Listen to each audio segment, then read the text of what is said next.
A big thanks to Gymnastic Planet for supporting this episode. Gymnastics is a challenging sport, but having the right tools in your gym bag really does help. Gymnastic Planet is a leading manufacturer and distributor of essential training kit. They provide the best quality products, including world-class speed equipment, handguards, and chalk. They also specialise in club services like venue design, maintenance, and installation. Backed by decades of experience, from competing and coaching to club management, Gymnastic Planet aims to help gymnasts succeed and enjoy their craft. If you'd like to find out more, visit gymnasticplanet.com. In this episode of the Sam Oldham podcast, I'm joined by Abby Martin. In 2025, she won a bronze medal on the floor exercise at the World Gymnastics Championships. She also finished 8th all-around, and in 2024, she qualified for the British team that represented Great Britain at the Olympic Games in Paris, finishing 4th in the women's team final. Abby, it's great to have you here this morning. Thank you for joining us. Abby, when I think about the last 2 years of your gymnastics career and your life, it must seem like a film. I sit down and I do the research before these episodes, and when I think about you qualifying for the Olympic Games at just 16, going to the World Championships last year at 17 and winning a world bronze medal, what must that feel like for you? Has it even sunk in, any of that? Yeah, it does feel a bit like a film. I feel like sometimes I forget how much I've achieved in the past few years. I mean, I went into 2024 as a first-year senior and I didn't feel like I had any expectations at all. I just wanted to go and enjoy it, and my aim was to represent GB at an international, whatever that be. Obviously, my long-term goal was the Olympics, but I hadn't really put the Paris Olympics as my goal because I knew it'd be very hard as a 16-year-old. And then I went to the British, still 15 at this time, and yeah, just had one of the best competitions I've ever had. Placed 3rd all around, felt amazing to be on the podium with Ruby and Ondine. And then from that, I was the reserve for Europeans. And I think I was just honoured to be a part of the training camp, and I just enjoyed the atmosphere. I actually spent half of my 16th birthday at Lilleshall at Euros camp, and the girls just made me feel so special on that day. Obviously then Ondine unfortunately had to withdraw. So then getting flown out with the team to where was it, Italy? Yeah. That just felt amazing, and I think I didn't really have much nerves because it was actually quite last minute. Okay. I just put it in my mind that I just wanted to go and have fun and enjoy the experience. It's my first major championships. Then we obviously won Team Silver, which it felt amazing, being on the podium, hearing the national anthem of Italy, I think it was. And being stood next to some of the greatest gymnasts in Europe. Yeah. And I also qualified for the floor final. I actually forgot my dance in the floor final, which it's funny to look back on now, but I think I was just so overwhelmed to be in the final that just small error in my mind, I was like, oh my gosh, I can't remember my dance. But I still managed to get quite a good score, and I was really happy to just even be in the floor final, and I enjoyed it so much. And I was alongside Alice in that final, which was great. And then, yeah, I think after Euros, I did put Olympics in my goals a bit more because I was like, okay, I feel like I could make the team. But I was very much still there's other people they could pick over me, because even though I'd done Euros, I didn't know if they would still want me for that team. And all I knew was I'd done my best to show what I can do.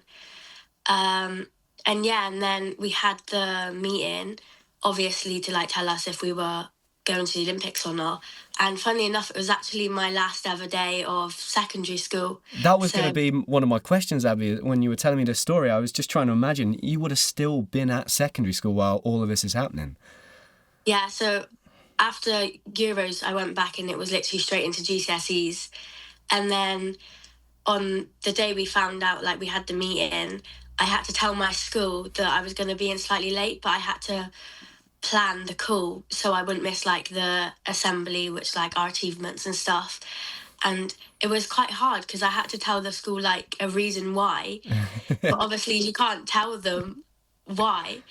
So I remember I had that meeting. I was like in my school uniform, ready to go to school. And when they told me, I think I just laughed. Like, I didn't know what to say. I just like laughed at them. And then they were like, well, do you want to go? Do you want to accept your spot? And I was like, yeah. And then I had like, I think probably like 10 minutes or so with my mum, and then we called my coaches. And yeah, I just had like them 10 minutes with my mum or dad, and then I had to go into school and just act like nothing had happened. And yeah, it was quite hard to hold it in, especially going to gym as well, because you have to keep it like under, like you can't tell anybody. Yeah. And then yeah, just as soon as we knew it, we were at Lilleshall, and it was Olympic camp, and yeah, the team was getting announced, and I don't think I've ever seen that much interaction on my socials. I was literally like, oh my gosh. Like, I still hadn't really, it didn't really sink in until I was obviously in Paris.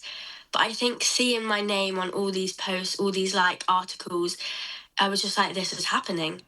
Like, this is crazy. This has been my dream. I turned around to my mum at the age of 6 and said, I want to go to the Olympics. And it was really happening. And then the first week of Olympic camp, or the first full week, I actually had to go home, I think 1 or 2 days early, because I still had one more GCSE to do. And then once they were out of the way, it was, yeah, straight into proper Olympic prep. And we had like this control comp at Sandbach. Okay. And I remember I had to make the decision whether I decided to go to prom or I missed it. And British Gymnastics were very supportive on that. They were like, obviously, if you want to go, you can go. But I think I was at that stage, I was like, if I'm going to do this properly, I need to dedicate everything to it. So I think that was quite a hard decision, but I was really happy with the decision I made, because I wanted to give my best for myself, but also for the team. Like, the team is the main part of this. And as soon as we knew it, we were heading out literally to France, and we had the holding camp in Reims. Okay. Yeah, I think even in Reims, I didn't feel like I was at the Olympics. Like, I didn't really know how to feel. It's crazy, Abby, that you're having to try and think that you're going to the Olympic Games to represent our whole country, right? And it's the biggest event in the world. And the decisions you're making are between going to prom or going to training. It's just, It's wild that, at such a young age, you're in that situation. It must have been completely overwhelming at times. But I also imagine that in many ways, I'm still talking to you now and you're only 17, but I'm sure as you get older, you'll look back and go, wow, do you know what? There was a real advantage to being that young, because, there wasn't too much expected of me being so young. And also, I didn't really know what to expect, so I could go out there and be a little bit fearless in the way that I approached my gymnastics. Did you feel like that a little bit, Abby? Yeah, I definitely... Obviously, I had the nerves and stuff, but it did feel a bit like the pressure wasn't on me as much, because I was just a 16-year-old, first-year senior, going to my first Olympic Games. I think I just wanted to do my best, and I think everyone just wanted me to enjoy the experience and do my best too. And obviously, I had such an amazing team supporting me. Like, all the girls in the team were so amazing, so supportive, and we were all just like, we knew what each other needed for each pieces, whether we needed cheering or not cheering. So we knew what we all needed. And I think the main part for me, my best memory would probably be, well, I say best memory, when we walked out in qualifications, and I think I hadn't taken in how big it was and how loud it was, because you have podium training, but without them seats filled, you can't really tell how big it actually is. And we were doing vault warm-up, and I ran into the vault, because I think I was so nervous, and I was like, oh my gosh, all these people are here like watching us. that I just kind of like messed up my steps or something. I still don't even really know what happened, but I think when the team all came together then and helped me, because I was a bit nervous at that point because I hadn't warmed up my proper vault in the arena, and I would look up that direction and I could see GB flags flying, and they were all like, come on, you got this. I would look up that way, there's flags flying, and then I had my whole team like with me, and they were like, you've got this, like just go out there and enjoy it. And I think the feeling after I did that vault and I landed on my feet has never been better. I think that was honestly the best feeling ever, just knowing that like I did it, and I did it for the team, and I did it for myself, and I did it for my whole journey to get to this point. Like that was probably my favourite moment from the Olympics. Yeah, that's really interesting, Abby. Yeah, that you say that and you point out qualifications, because I remember going out there to do the qualification day, and look, Abby, I was 3 years older than you, so I'm still a teenager, but in to you, 3 years is going to be huge in terms of your development as a human. But I remember that qualification day going out, and I guess, Abby, did you compete on more apparatus in the qualifying than you did in the team final? Yeah, so I did floor and vault in qualifying, and then just floor and team final. Yeah, so I similar. I missed a few apparatus in the team final, but did nearly all of them in the qualification. So for me, it was a great opportunity to experience the atmosphere and the environment on lots of different apparatus. But there is a real difference between that, even that qualification day. Before you've done the qualification, you do that and you're like, wow, this is the biggest thing ever. It's never going to get bigger than this. And then when you do the team final, it's on another level again, isn't it? And I don't know whether you agree with me, Abby. You've competed at Europeans and World Championships. There's nothing that comes anywhere close to the atmosphere of that Olympic Games. And you spoke about, from the get-go of being announced on the team, just the attention on social media. What was it like, Abby? Because I often think that if you are a very, very young athlete that makes an Olympic Games, quite often your performance isn't the thing that people focus on. It's your age, maybe. Did you find that a lot, that there was a lot of attention on you just because you were so young?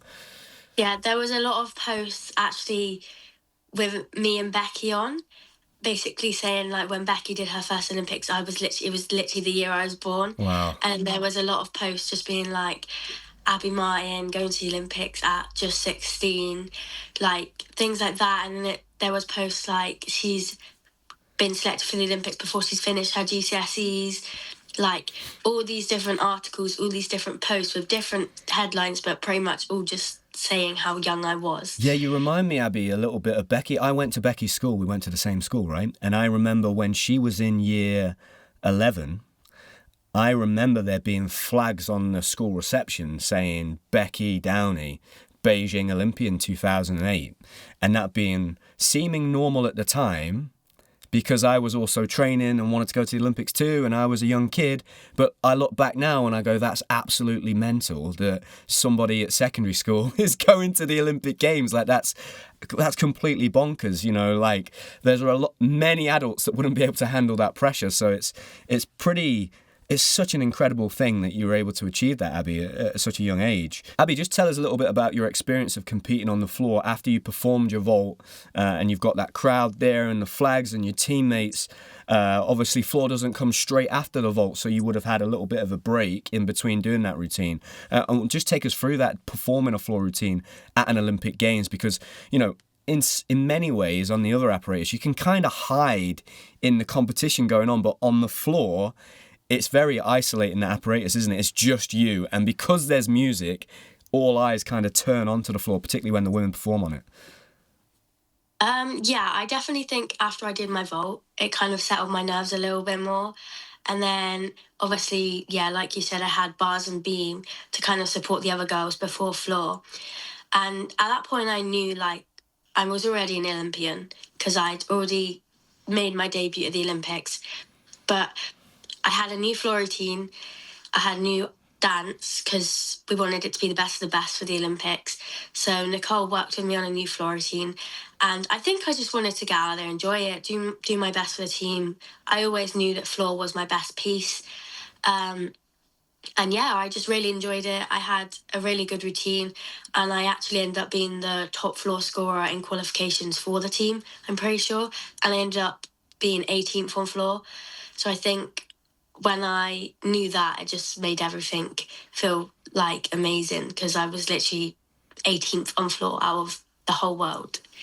Yeah, incredible achievement, Abby. And going from that, you do the qualification, there's still a few days then until the team final. You obviously find out that you guys are going to be selected for that.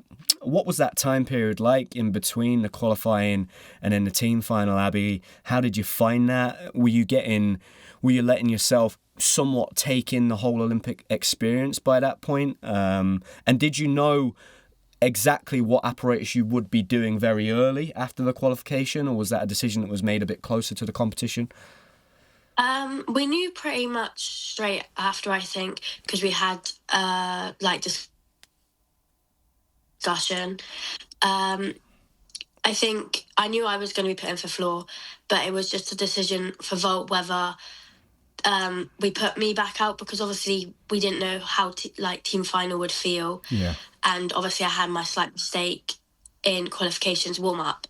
So we were starting on floor. So yeah, when I knew I was doing floor, it felt quite nice, because I was like, oh, first piece, and I can just support the rest of the team. Yeah. But yeah, I think we just gave ourselves some time to get the recovery we needed and feel ready for team final. I think qualifications was also very early for us in the morning. We actually woke up at 4 a.m. Oh, wow. So we made sure we got enough sleep and stuff, because team final was actually in the afternoon, which felt a lot nicer than a 4 a.m. wake up. But yeah, I saw my coaches and my parents in the GB building. Yeah, where you meet your family, the meet and greet area, yeah. Yeah, the meet and greet area. So that was nice. I got to see my brother and my dad, and yeah, all my family. And did they all get tickets? Did everybody get tickets, Abby? Were they all sitting together? No. So actually, obviously, my mum got tickets, Okay. and then my coach got tickets, and then my sister came, and the manager of our gym, who's my coach's mum, came. And then when we were actually out there, so my dad, my brother, my grandpa, and a few others came out, and they were like, if we don't get tickets, at least we're in Paris when it's happening, and we can watch them the fan zones. And then my brother somehow managed to get tickets the night before. Oh, wow.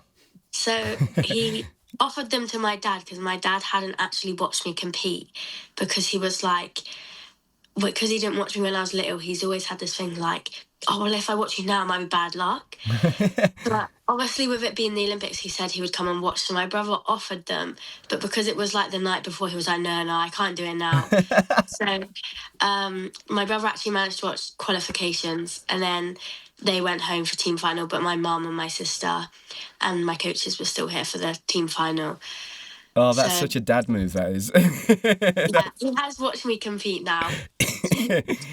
How did he find it how did he find it the first time he watched you compete?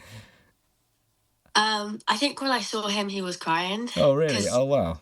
I don't know if it was his first, but one of his first ones was Paris World Cup, because he missed the Olympics, he wanted to come in the same watch me. So yeah, obviously, because I won my vault gold, he was a bit emotional, which I've never seen him be like that. So. Yeah, dads don't do that a lot, do they? Yeah. Not all dads. Some dads do. Not all dads. Oh, that's amazing, Abby. And then you go out there and you perform in that final.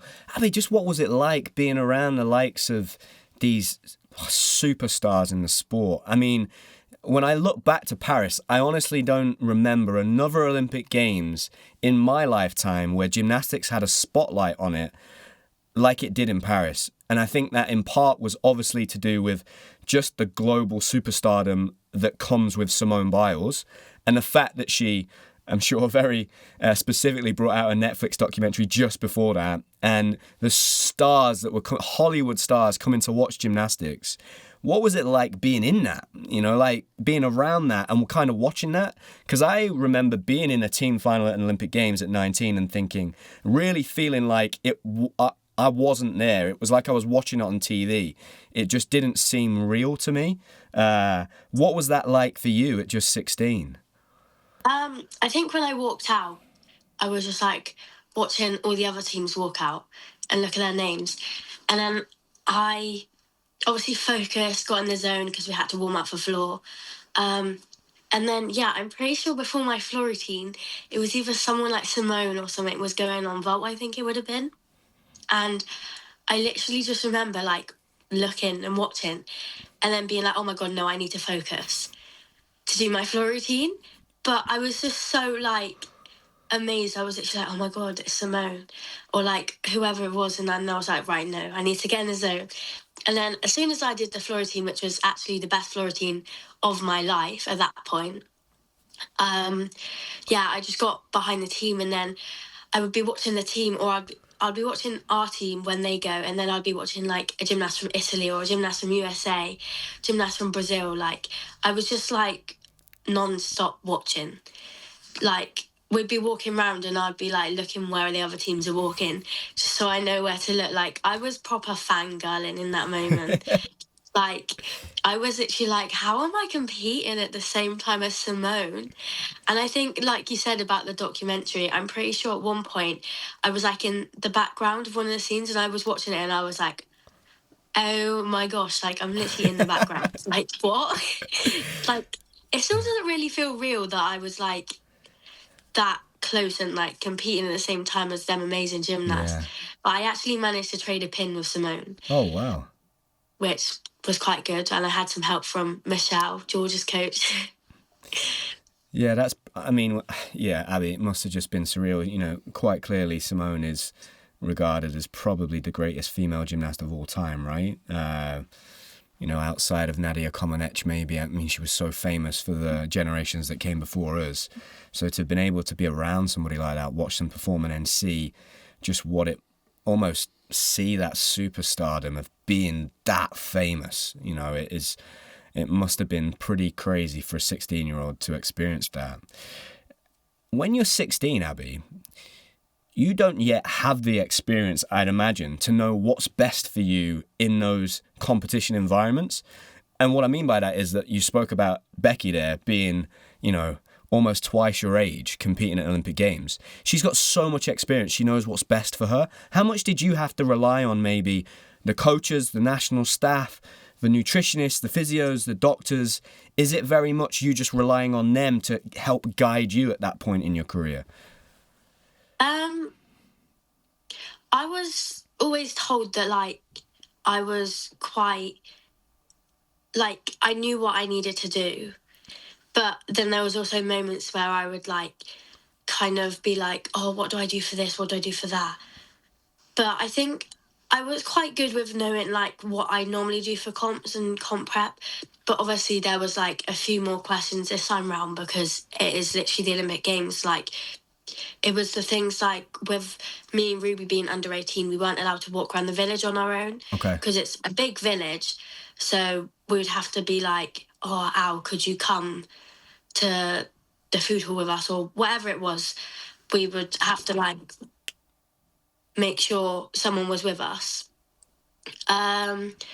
Physio-wise, I actually did have a slight niggle in my ankles. So I think I did have to rely on them a bit more than like I normally would have. But in terms of recovery, I think I was quite good with just getting on with it and like making sure I knew what I needed to do. But yeah, I think I definitely had more support from them than I normally would. And the coaches, I think the coaches were just amazing. Like they knew that if I needed something, I would come to them. It was all very new to me. Like these coaches I hadn't really worked with much before. Okay. Obviously I worked with them at Euros, but it took a lot of the prep camp for the Olympics for me to get to know them. Yeah. And like know that it is okay to just go up to them and ask them a question or ask them for support. Because I think at first I was quite like nervous to do that. Like I was nervous to go up to Molly, nervous to like ask Scott a question, which never should be the case. Like there was no reason for me to be, but I didn't really know them, which it was great that by the time I got to the Olympics, I had like kind of bonded with the team, the staff, and I knew that I could just go up and ask them a question. Yeah. Yeah, I guess when you're young, right, you don't want to say the wrong answer. Yeah. You're just scared to put your hand up, so you just kind of keep quiet and go along with it, because it's not really, when you're 16, you don't want to be the person in the team that's asking too many questions, do you? I can remember being there and being the same thing. And I guess there's a barrier in many ways between the national staff when you're very young, because, you've probably transitioned from that junior team very recently. Can you just tell us a little bit, Abby, and we'll come back to the Olympic Games. What is the structure in women's gymnastics in terms of the age groups? Because that's one thing that, as somebody that comes from the men's gymnastics program, our age groups are very clearly under 12, under 14, under 16, but it's not like that in the women's, is it? What are those age groups, and when can you move into competing as a senior gymnast in women's gymnastics? So you're an aspire when you're 12 and 13. Okay. And then you're a junior when you're like 14 and 15. And then the year you turn 16 is the year you turn senior, whenever that is in the year. It doesn't matter, like Frank Stone didn't turn 16 until December last year, but she was a senior the whole year. Okay. So the year you turn 16 is when you turn senior. The year you turn 14 is when you turn junior. What's it like training in a team, Abby, when you've got somebody maybe like Becky that is in her 30s and you are potentially just 15 at the time when you're moving up into that team? And what do you learn from those senior athletes? What have you learned in the last couple of years by being around those really experienced gymnasts and just watching them train and operate? I actually got invited to my first senior camp in the January of the year I turned 16, so obviously I was still 15 at this point. I think being around in that environment, I was still very much like, why am I here? Because I was the only junior invited to come up to the senior squad. So I was very much like on my own. Like, to be fair, Ruby and Evie, the two Welshies, were very good, because obviously I had been EOF and Junior Euros with them the year before. And Poppy they were all very welcoming. And they all made sure that, like, I was okay. And I had my coach there with me, which was nice.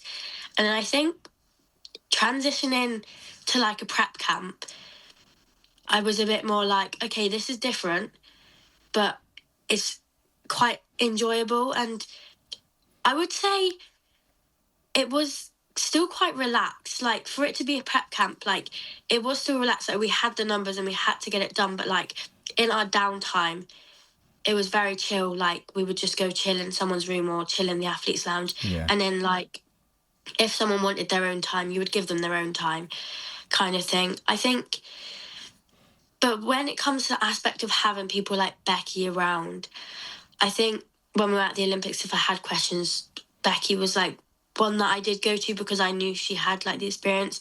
But then Alice, obviously, already been to the Olympics, I did ask her a few questions about the Olympics too. But I did try not to like ask them too much, because obviously I knew they were preparing for like a big competition as well, and I didn't want to overwhelm them with questions. But yeah, I did go to them a few times for like questions about things. Sounds like you've got a very wise head on your shoulders, Abby, already at just the age of 17. When you did your floor routine in that team final, Abby, do you have a process to prepare for that routine just beforehand? Do you visualize the routine? Is there anything that you're thinking about going into a floor routine? Because obviously in a floor routine, there are so many opportunities for you to make a mistake. And what's often the most difficult part is controlling that energy. Was there anything that you were really focusing on going into that routine? And what's your process in maybe the few minutes leading up to actually putting your hand up and doing that routine? Obviously, a lot has changed in my routine now since then, so I can't remember fully, but I know that I've always prepped my first tumble, which at this point was the double-double. So I always do my little prep. I make sure I have a sip of drink before, but not too much, because I don't want to feel it, but I want to make sure my throat's not dry. And then, obviously, chalking up.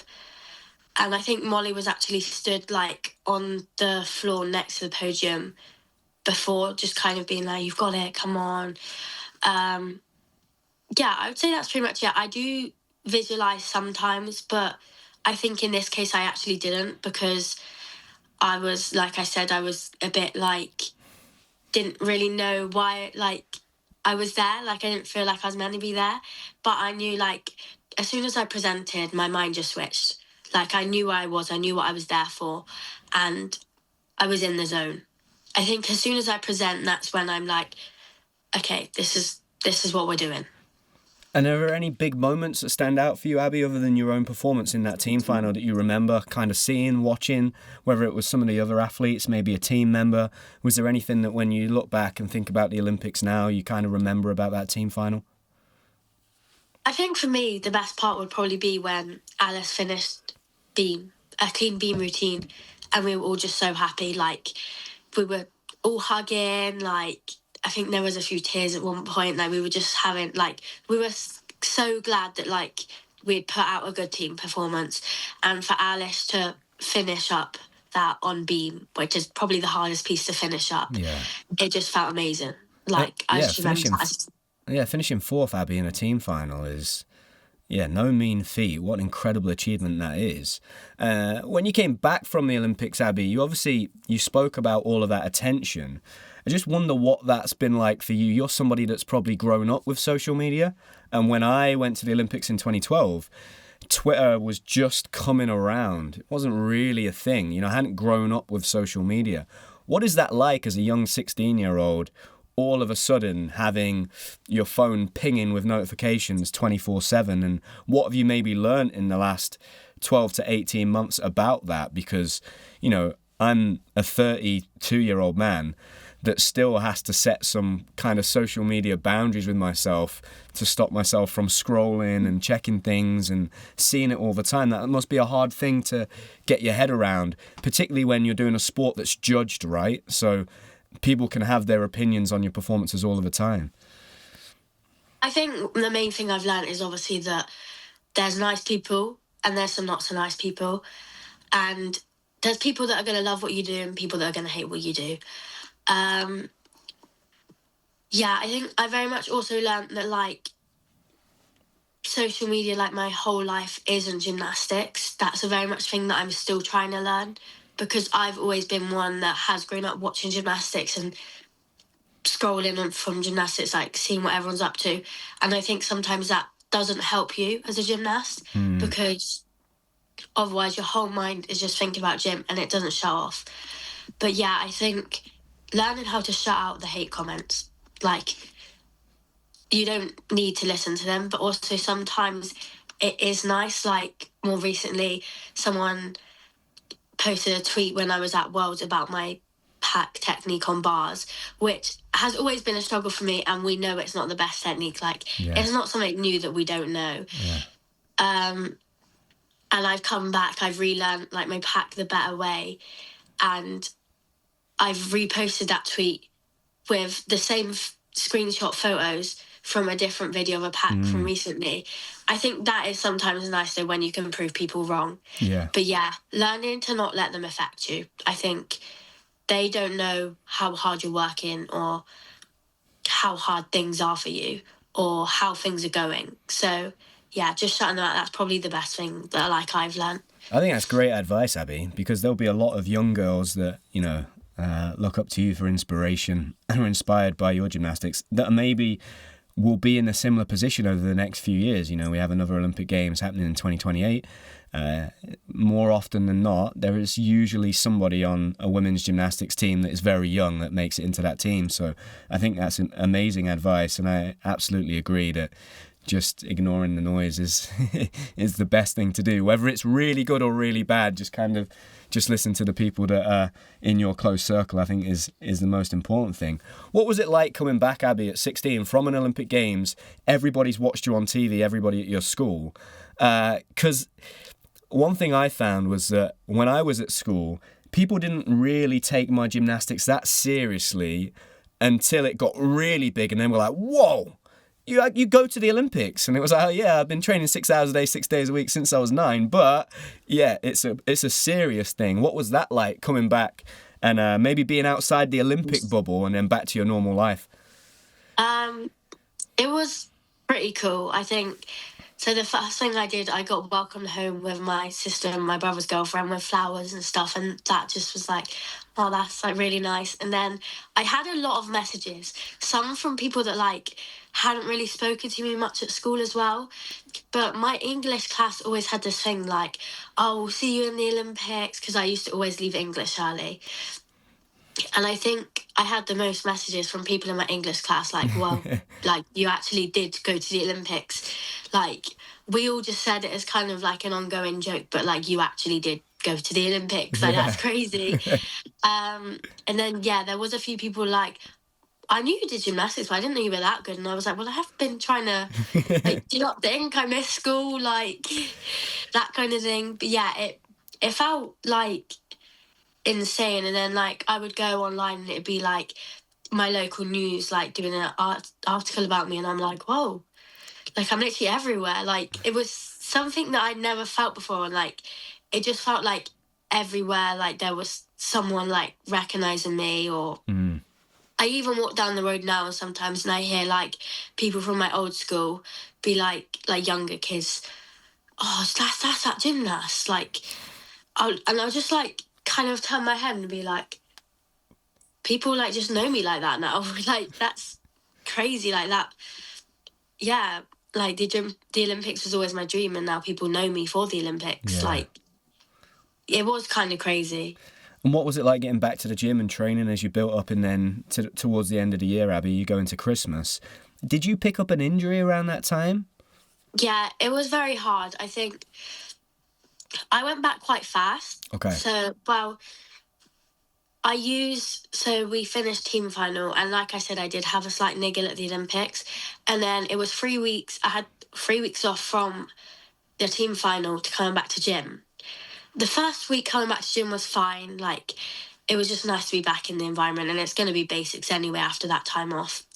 And then the second week, the same ankle and my other ankle felt like a bit niggly again, but I was like, oh, it's probably just because I'm building back. Like, it's a very high impact sport and it's very demanding on your ankles especially, and I'm a very powerful tumbler, like that is my best. And then I got to like 4 weeks, and that's when I started speaking to like the GB physio, the GB doctor, and I think it took like 3 visits up there for me to get a scan. Okay. Because they didn't really know what it was, and they wanted to do the right thing, because like I am still very young, and you don't want the first thing to be like, oh, just go get a scan when you're my age. So it was very hard, I think, as well, going from like such a high to then having the fire in your belly coming back to the gym. Like I didn't really know what to do, and there was our performance service officer who's also our pastoral quite a lot.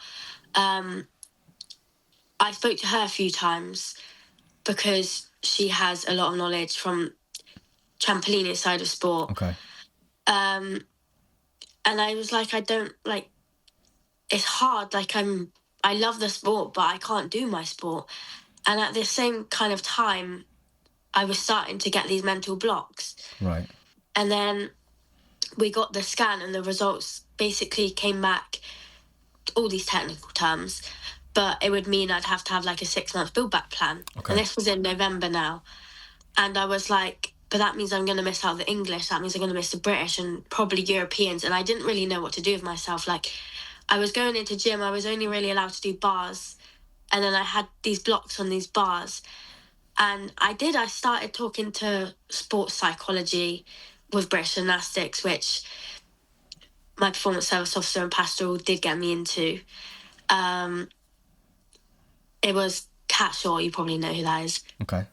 From the trampoline side. Yep. So she was very good with that. And I think if she hadn't got me talking to psych, I don't know where I would be now. Yeah.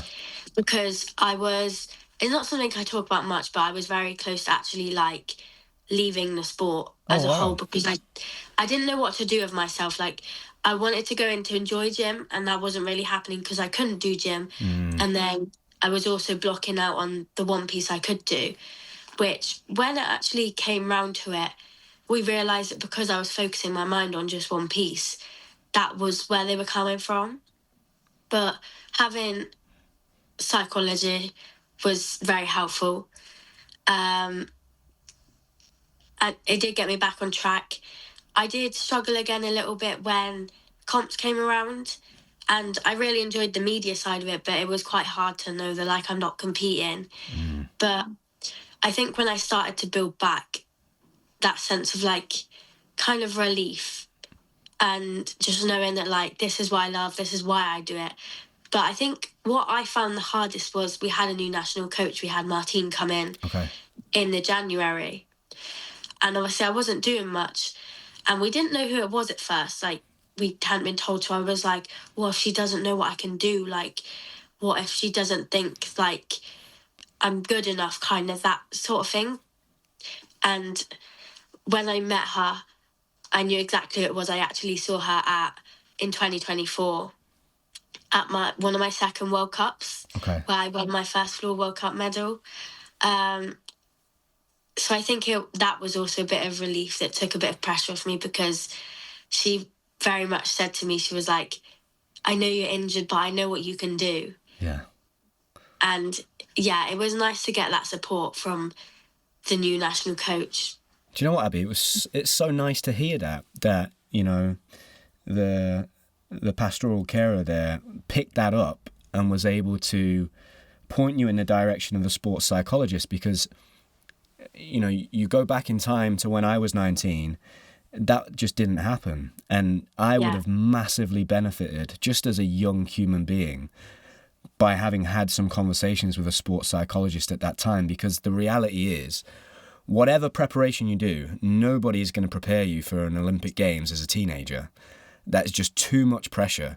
There's no 16-year-old on the planet that's going to be able to completely handle that and come out of it the same person. So I'm really glad to hear that, you know, you were able to speak to a sports psychologist and that they were able to help you during that period of time. And, you know, having mental blocks, we've had so many athletes on this podcast now. I think this is episode 151. And almost, I'd say to a fault, every single person has had some kind of mental block. It's just part of the sport. And they normally come about during very stressful times. And the fact that you'd competed at an Olympic Games, you'd just done your GCSEs, you had an injury, doesn't surprise me at all. But tell me about then getting back into competing, because I obviously interviewed you at the British in 2025 last year, and could see that you were eager to compete and you wanted to be on the floor. And I guess if you're 16 or 17, you've not had enough life yet to understand that, there's going to be so many British Championships in English, so you want to do the next one and the next one. What was it like as you started coming back from that injury, and when did the World Championships of last year become a real focus for you? I think I always have to set myself a goal when there's not much going on. So the whole of last year, my goal was the World Championships. And obviously I knew, like, it was going to be hard, especially coming back from injury. And I knew that, like, you obviously have to get selected to compete. So I used that to help me get back into, like, routines and get my mind set on, like, the building back. And I actually used Europeans a bit, because I was disappointed to not be there, but that was right at the point that I was starting to build back some of the bigger skills. Okay. So I was like, right, if I want to be at World, some of these best gymnasts are going to be there. I need to be on that level. So I kind of used that and was like, if we're going for this, we're going for it. But then around that time, I also had another little setback with my ankle. Okay. Because I had a bit of pain again. But luckily there was nothing wrong with that. And we had our new physios at this point for BG, and they were amazing. Okay. Literally got me sorted. The doctor was amazing and got me back, like, where I needed to be. So I had my first competition back, just a little county one. Like, I wasn't fully back. I had watered down routines. I think it was June. Just to, like, I've never enjoyed competing so much. It felt like I was a little kid again. Like, obviously I do enjoy the big comps, but to have no pressure on me at all, like, it literally just felt like younger me again. So that was quite nice, getting back competing. And then at that point, all mine was set on the World trial. well, the world's designated selection event, it was called. And at that point, I was struggling to build back some of my tumbles. Okay. Because of the setback on my ankle. Yeah. And it was a bit like, am I going to be ready? Like, am I going to have the big tumbles, or do I just compete with like my basic tumbles? And something just switched in me. I went up to like Lilleshall. I went to South Essex to train 3 times. I went back to Lilleshall. Like, I was just training like no one was going to stop me, really.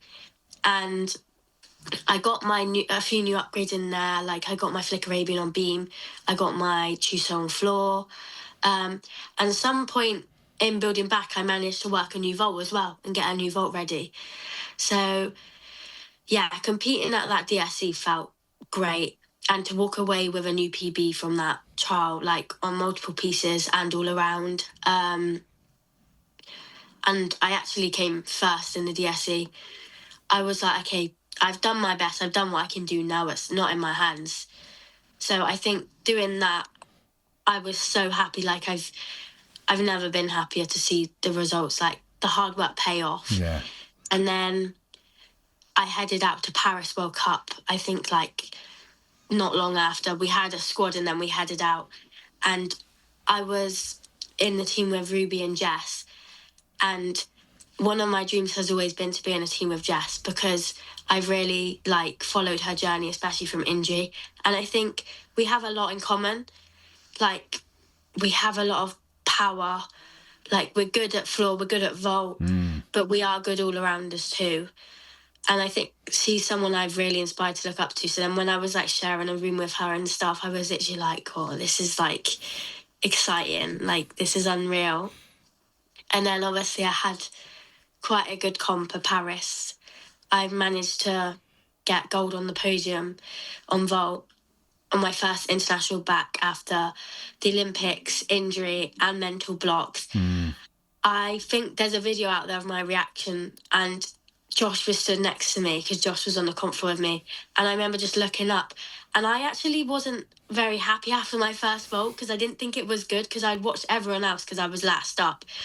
And I was like, oh, that's not going to be good enough. I think I actually pulled a face. So I was like, And then I did my second vault and I was like, well, it was fun. Like, I literally had no clue I was going to be on the podium. I didn't think I was going to be on the podium. And I looked up and I literally just remember going, like that says me in first, and I was last person. Like, there's no one else to go. And having Josh next to me, who's obviously been through a lot of them, like its first experiences with Jess and Jen and Ondine. It was so nice to have him there. Like, he gave me a big hug, and then I had to stay in there and do like an interview, but Jess had bar final, so Martine actually managed to sneak in at that point, and then she gave me like a big hug and a high five, and I was just like, oh my gosh, like, what is happening right now? Like, I remember seeing that, Abby, seeing that result come up and being like, whoa, that's amazing, because, you know, you've probably traditionally been known for floor, right? You've had quite a lot of floor finals, done really well on floor. To win a gold medal at the Paris World Cup, which is a World Cup that I would, in my opinion, is probably the biggest individual apparatus World Cup that there is, in terms of the athletes that go to that competition, the size of that arena, and obviously you competed there for the Olympic Games. What's the difference, Abby, between doing, what do you feel is the difference between performing maybe a floor routine in a final and then a vault? Obviously on vault you have to do 2. And what's the energy that you bring to the vault that's maybe a little bit different to the floor, or do you bring the same energy to both of those 2 events? I think it is different energy. Like, on floor you have the music, obviously, whereas on vault, when you're waiting to go, it's silent. And you're just stood there, like, you're mentally prepping. Like, I did a lot of prep for my vault. And I remember in qualifications when I went up on that podium, I had flashbacks of running into the vault. And I remember being stood there and I started feeling really sick. I was like, oh my God, like, what if I mess up my steps?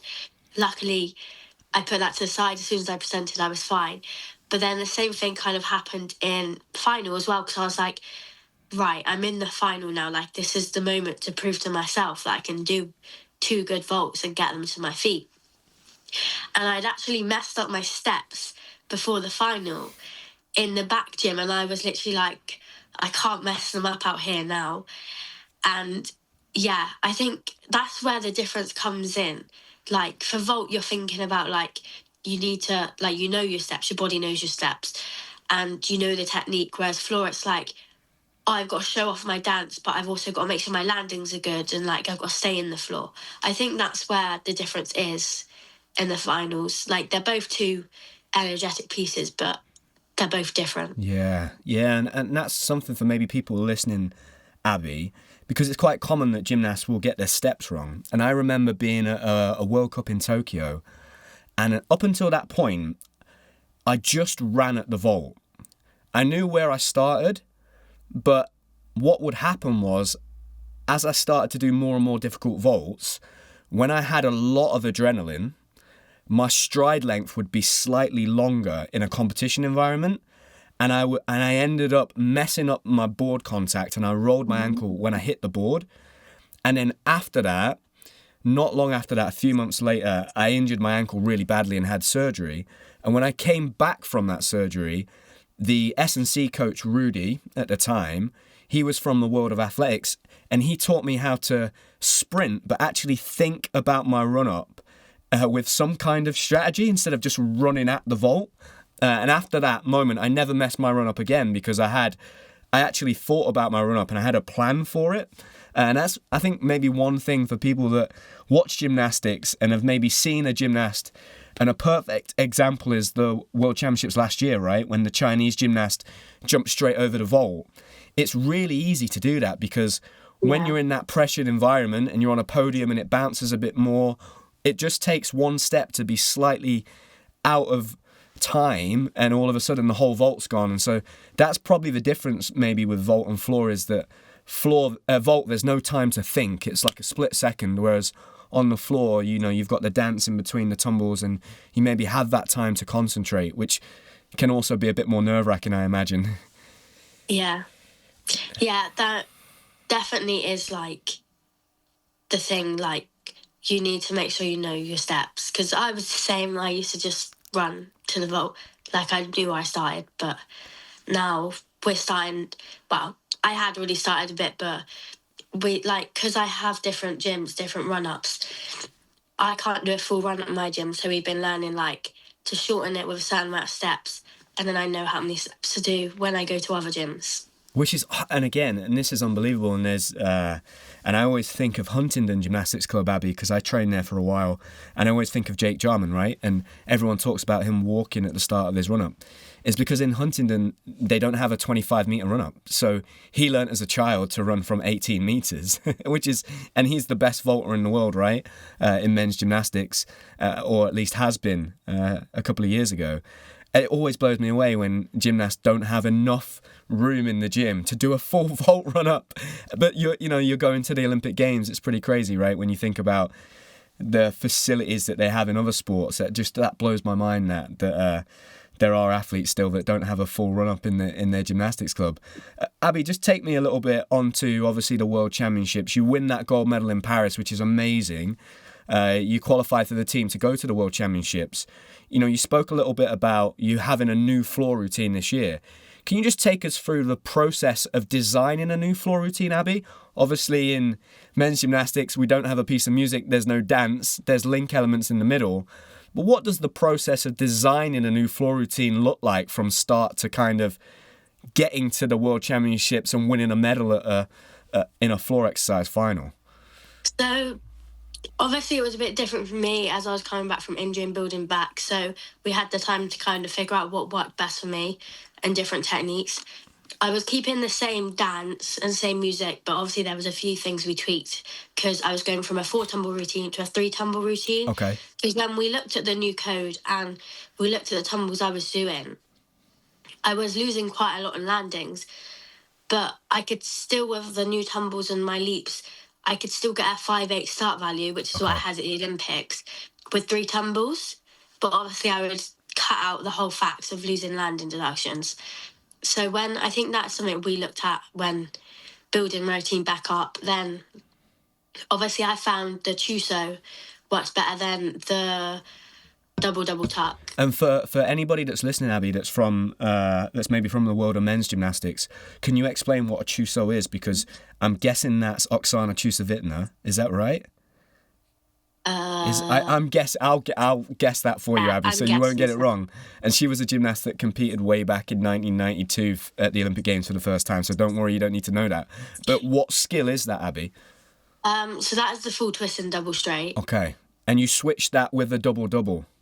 Yeah, I switched that with the double tuck because I found that I could still do my double tuck, but it's very open.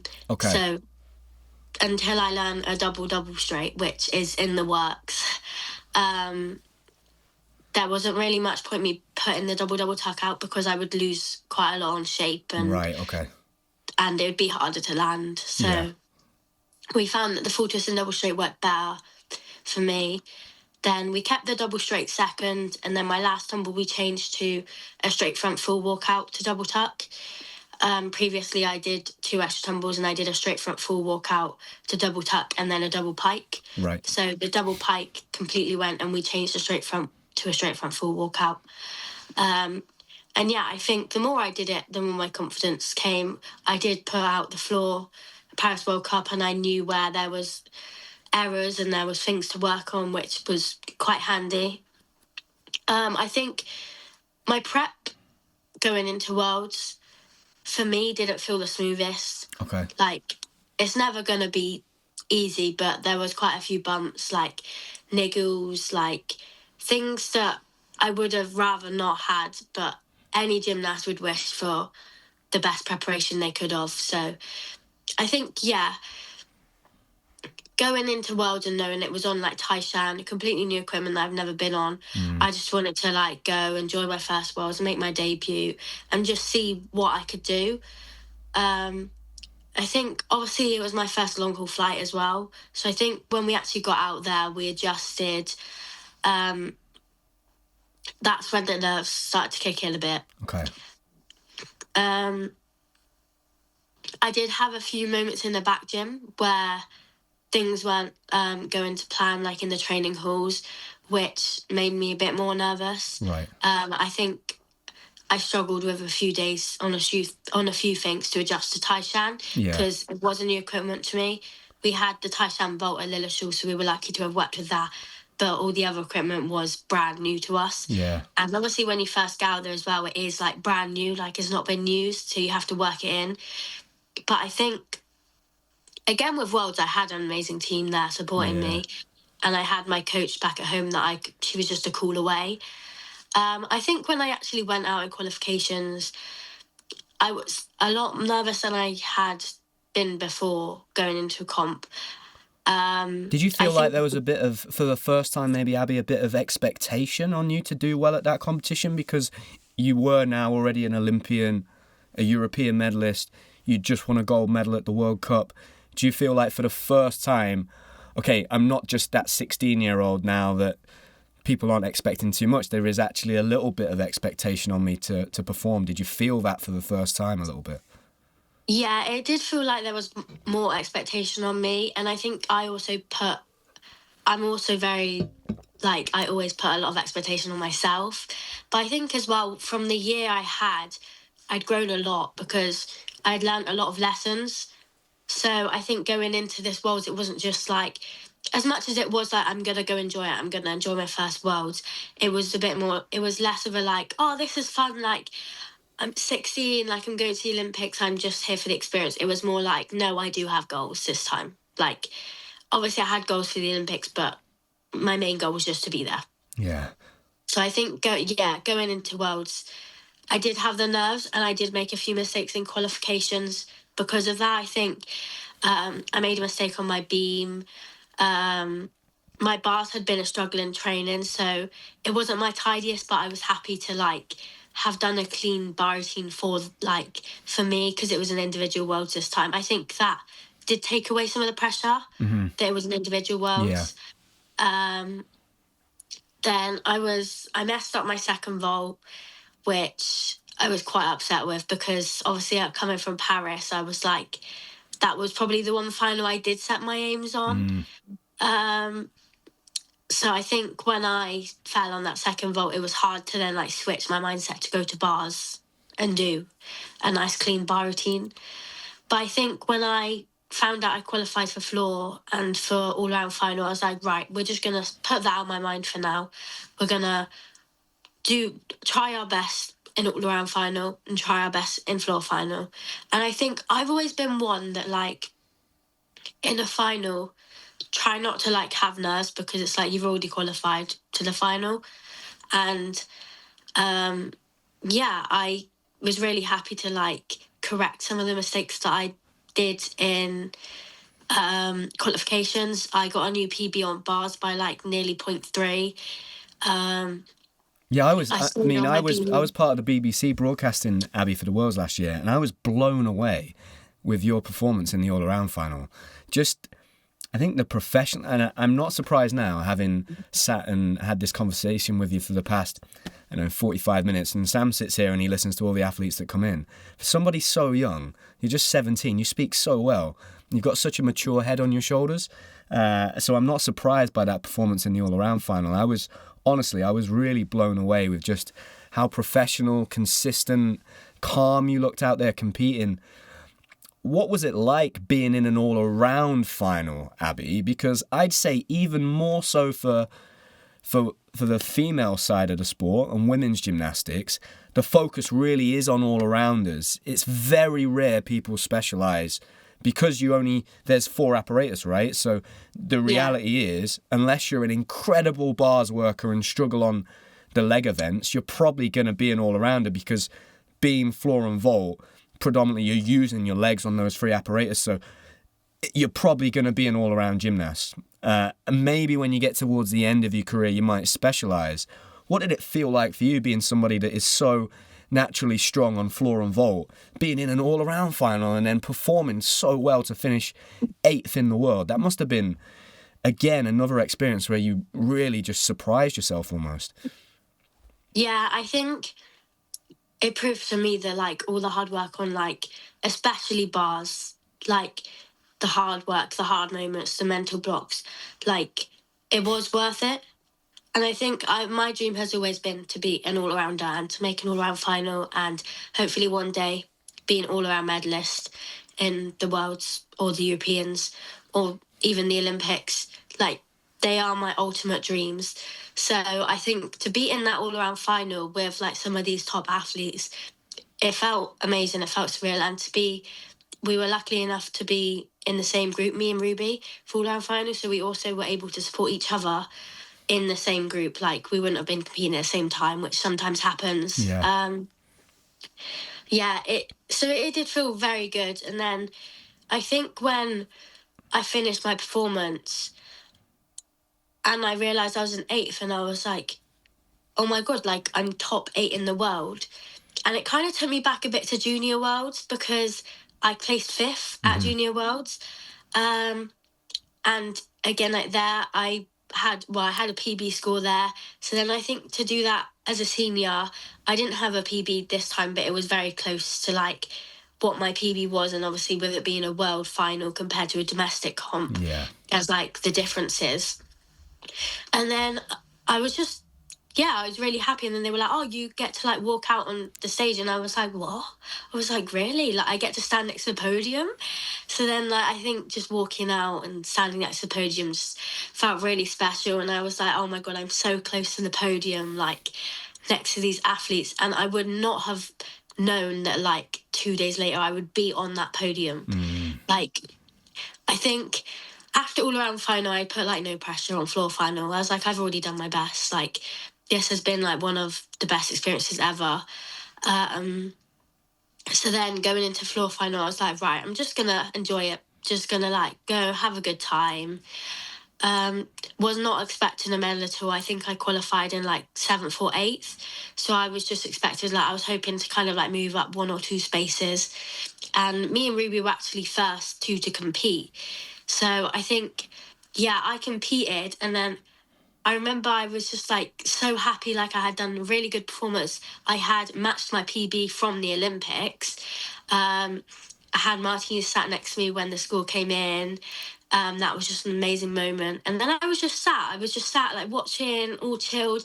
I think until it got to like the last one, or the last two, and I was still in third, and I was like, oh, like I'm still in third, and I was like, oh, I'm not gonna medal though. Like I was just trying to be real because I didn't want to like be upset if like I went down to fourth on the last one, because fourth is always like the most annoying place to be. You're so close to the podium.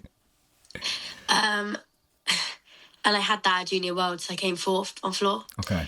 So, yeah, I think then it got down to the last one, and she had a few, like, small mistakes. And Ruby, at this point, Ruby knew she had a medal. So I was like, yes, like, you've done a medal. And she was like, oh, just, like, we were trying not to get too excited. And she was like, tapping me. She was like, nah, you've done it. And I was like, no. I was like, no, just wait till the score comes in, because, like, someone might appeal, like, something might appeal, and then they'll find like 0.1 or something, and I'll drop down to fourth, because me and Sabrina from Romania actually had a tie at this point. Okay. So I was also like, oh, maybe she'll appeal. Yeah. Because she had scored a lot higher in previous comps. So I think when the score actually came in, Ruby and that were like waving to like the girls in the crowd, and I just stood there, looked up and cried. I was like, oh my gosh. I was like, no, like, this isn't happening. Like, this is a dream. And I remember Rory turned back to look where I was, and he was like, oh my God, and like gave me a hug. And then like Martine was there. Me and Ruby had a big hug. There was photos of us. We were like, I think most of the time, like, I've watched it back and I'm just looking up at like the scoreboard, and I'm like, I'm actually in third. Like, I actually am third in the world. And I think, yeah, that took a long time to sink in. Like, there was a lot of the time that I was just, like, looking at my medal and, like, picking it up, putting it on, and I was just, like, holding it, like, oh, my gosh. And then, obviously, we got to go on the podium together. I think that felt so special, and for it to be, like, the first time two WAG have been on the floor podium together, that was amazing. Abby, can you take me through that route, like what you remember? I know it's hard because I'm sure, you know, you were in the zone, but when you look back, can you take me through the floor routine, like what you were thinking about through each of the tumbles and what you remember from actually performing it? Yeah, so I remember being stood there, and like I was doing my normal prep. Like I had Martina, Rory stood like quite close to me, and they were like, look, you got it, like just normal. And I didn't feel much nerves until I think I presented, because I was like, look, this is just like, we do this because we love it. Like, I'm just here to go out, enjoy the experience, have fun. And I think when I got on that floor, I was like, right, full focus on this dance, and we're going to really show it off. But then I was also like, right, focused first tumble, like, but the full twist and double straight, like, we want to stay in the floor, nice landing. And I did that. It wasn't the cleanest landing, but it stayed in the floor, and it was still quite nice. I was like, right, now I can really show it off, because my double straight comes quite easy to me now. So I was like, that's when I take it with a breather, and I'm like, no, I know I can do that. So I really took the time to show off my dance, like, remember everything Nicole had worked with me on at, like, squad, and she was actually out there with Worlds. So I think having her sat in the crowd, I was like, I want to, like, show her that, like, I've really worked on what she has worked with me on. So I did a nice double straight. I was like, I felt like I had so much power on this day. Like, normally on the last day, your legs are quite tired, especially after doing it, like, 3 comps in a row. Yeah, I managed to do really good high double straight. And then my leaps are probably the hardest thing for me. I'm not the most flexible, so I really tried to push them. And then I have a bit of dance after my leap before my last tumble, where I'm like making sure I'm breathing, like making sure I'm like getting all the energy I need for the last tumble. But I was proper just showing it off. I don't think I've ever seen myself show off my dance as big as I did then, because I was just like, if I'm going to make it big, I've got to make it big. Like, this is a world floor final. Like, I'm against the best of the best. then I remember running into that last tumble and I was like, right, let's just get it to my feet. Like, nice. And I had a nice solid landing. And I remember the feeling, landing that tumble, looking up and being like, I've done it. Like, I've done a good floor routine. And then, yeah, I think standing up, presenting, I was just so happy. Like, I was just full smiles. And obviously, I didn't know what I was going to score. I didn't know if the judges would like it. But I think it's always a good sign when you look and the judges are smiling. So when I was walking off, because obviously they're like level with you when you're walking on a platform, and there was like 2 of them just smiling at me, and I was like, that's always a good sign, I think. Oh, that'd be amazing. I mean, yeah, when I think of just the age that you're at, to have already been to an Olympic Games, to have won a European medal, to have won a world medal, you know, there are athletes that spend their whole career trying to achieve that. So, yeah, it's absolutely an incredible achievement. You know, now you've had some time, you've had the winter break, we're going into a big year. What are your goals this year, Abby? How do you look at the year? Because there's going to be a Commonwealth Games, a European Championships and a World Championships. We're still 3 years out from the Olympic Games. Women's gymnastics is one of those sports where it's very difficult to continue to go to multiple Olympic Games and have a long career. What are your plans moving forward? And I know that's a big question for somebody that's still only 17, Abby, but maybe just start with your goals for this year and, you know, whether or not you're already thinking and dreaming about the Olympic Games in 2028. Yeah, I think, like you said, the main aim is obviously the LA Olympics. I think I do want to go to another Olympics, like with now having the experience and knowing what more I could give. I would love to do all around an Olympic Games, so that is probably my ultimate aim. I think going into this year, just taking it day by day, seeing what happens, focusing on myself more, like working hard in the gym.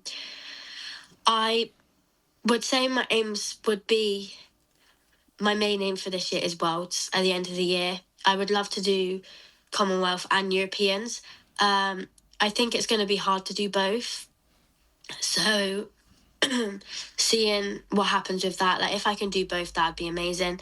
If I have to choose one or the other, then it'll be sad to choose one or the other, but like it's one of them. I have to choose what's best for me, what's best for the teams. And obviously you have to get selected for them as well first. So I think my aims going into this year is focusing first on like the British Championships, like just getting some new stuff out there. I have a new floor routine this year, which is very different to my old routines. Like it's a very different style, and I've worked with Nadia, Kaylee and Amore's coach on it. Okay. So I think, yeah, getting that out there, I have a whole new, like, my beam routine's, like, very different compared to what it was. So I think just the first half of the year, like, getting back into the swing of things, competing, and then we'll see what happens with Commonwealths and Euros. It would be amazing to do all 3 this year, but like I said, that can be very hard. Yeah. Competing takes a lot on your body, and my main goal is LA. So just making sure I'm doing all the right recovery, listening to the people that know best, and just seeing what happens from there, really. What do you like to do outside of the gym, Abby, when you're not, you know, we spoke about, you know, you talked about it probably not being a great thing to be completely always focused on gymnastics. What's the thing that you enjoy outside of gym to kind of escape from it, I guess, and try and be a normal 17-year-old? It's still something I'm working on. Like, I'm trying different things. I quite like shopping. Keep winning medals, Abby, and you can do lots of shopping. And just like random things. Like me and my mum sometimes do some diamond art. Like I've recently been like diamanteing Vaseline tins and given them to like people. So yeah, just like little random things like that. I just find things that are fun to do. And yeah, just meeting up with friends and family. Just to finish, Abby, what advice would you give maybe a young girl that is 12, 13 and, you know, has her sights set on the next Olympic Games, like you will have done potentially leading up to Paris, having achieved that and gone to the Olympics at 16 and then gone on and had the success that you had last year at the World Championships, what advice would you maybe give a little girl in that position that is hoping to get there? What do you think would have been most valuable for yourself to have heard at the age of 12 or 13? I think I do actually have a 12-year-old at our gym. I mean, she won't be eligible for the next Olympics, but I've also spoken to some of the aspirants quite a lot who are going to junior this year. And I think what I keep saying is just follow the dreams, follow the journey, trust the journey, take it step by step. There's going to be ups, there's going to be downs. There's going to be moments in the sport that aren't as exciting and happy as others, but taking every moment as it comes, enjoying every moment. I enjoy every international and take it in as if it's my last. You never know when that may be. I try and take every squad, enjoy it, be grateful for the opportunity to be at that squad. Others would love to be in your shoes.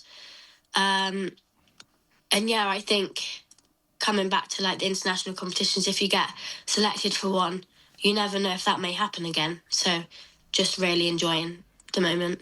Abby, I think that's amazing advice, and I think it's a great place to finish. Thank you so much for giving us your time this morning. I honestly think you're an incredible young lady, and you're going to have a really bright future in gymnastics and then afterwards, but hopefully that's not for a very, very long time. So just keep doing the thing and keep enjoying it, Abby, because, I sit here with so many athletes and I go, I've basically built a career around gymnastics without actually doing the gymnastics. Now I'm retired. So if I could do it, all I would be doing is the actual gymnastics, because I miss it and I love it so much. So just enjoy it and enjoy the ride and just keep being a great role model for those young girls and doing your thing. And I'm excited to watch your career develop over the next few years as we go into LA. And where can people follow you, Abby, if they want to follow your journey? I have an Instagram and a TikTok, both Gymnast Abigail Martin. So that's where I post the most. Amazing. Abby, you have a great day and have a great week of training, okay? And thank you very much for joining us. Thank you.